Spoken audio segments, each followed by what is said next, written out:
Sheffield in the UK. The key findings were that participants value trees and plants, water and food, and open spaces, and then identified kinds of well-being benefits from urban nature. First, a sense of self, offering young people a stronger, more authentic sense of self or a new perspective of oneself in the world. A sense of escape, a sense of solitude and sanctuary being provided by nature. And finally, a sense of connection and care with nature and social connection being important. However, participants also said that sometimes nature alone will not help in mental health projects. Maybe there's other efforts as well. Now, from economics, a number of different approaches have been used to handle both health and environment.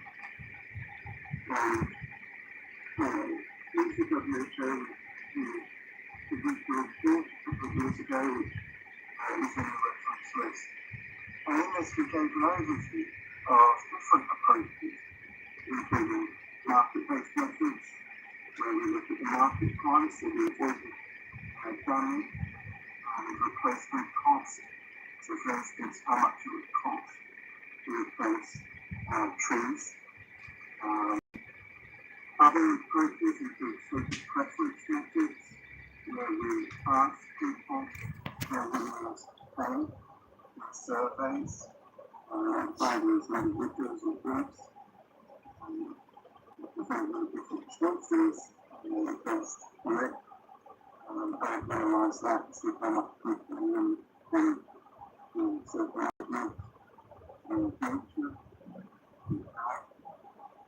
And we can also use revealed preference methods, where we look at behaviour and how people value the environment based on the travel costs they incur in visitor sites, or based on property prices of land in certain states.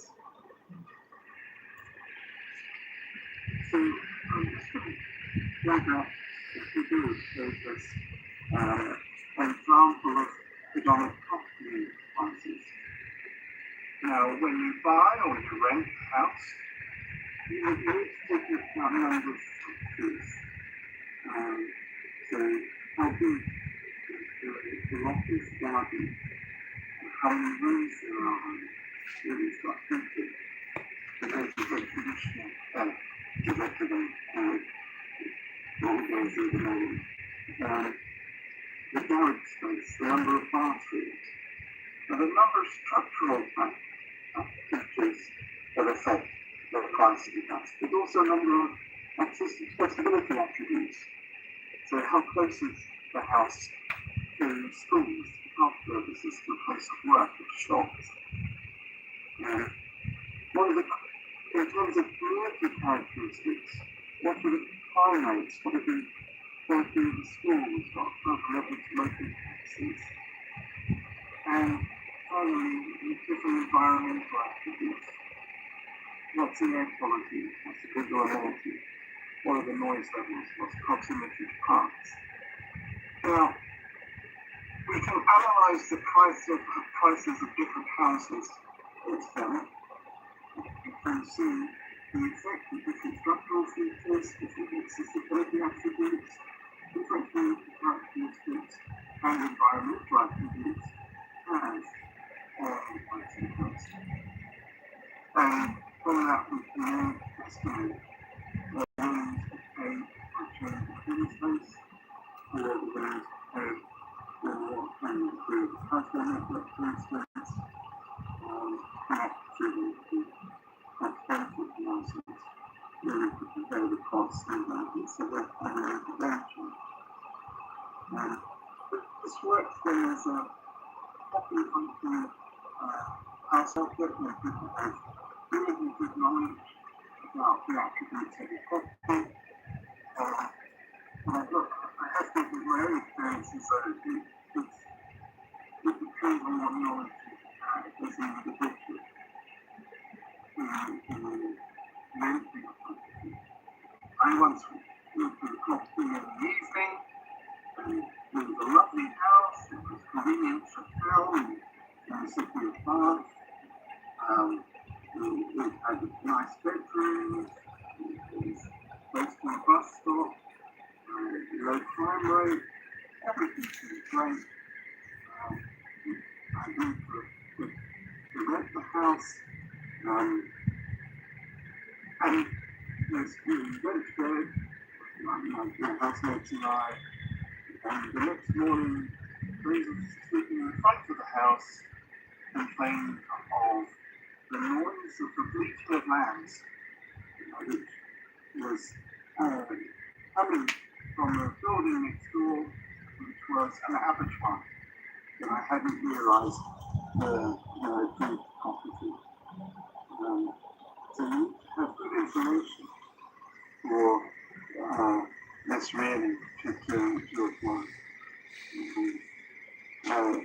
And with the internet, improved information on the state insurance websites and things like that, you probably are seeing this used by more and more as information gets out there. But it's still a useful way of insurance spaces.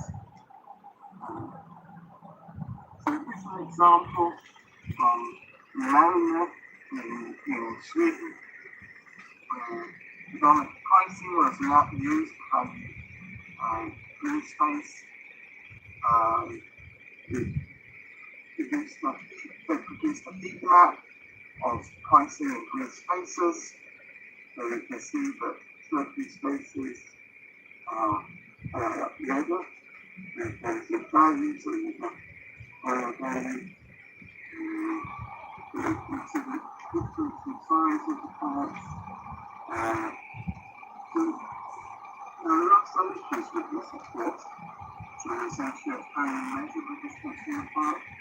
Is it just as a prize, or is it in terms of how long it takes you to walk to that space, which could be quite different depending on the road network or the footpath network? And the other thing is to see if there's some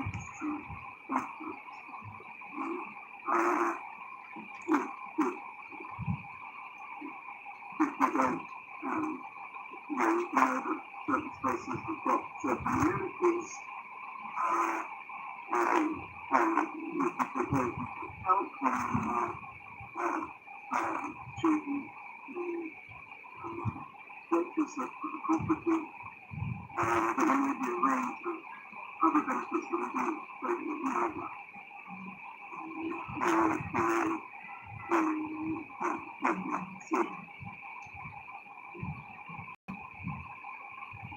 So, I'm just going to ask you questions to you. So, think about your last trip to your favourite rest spaces.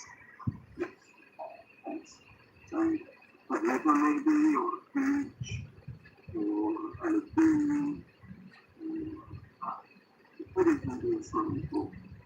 How would you get there?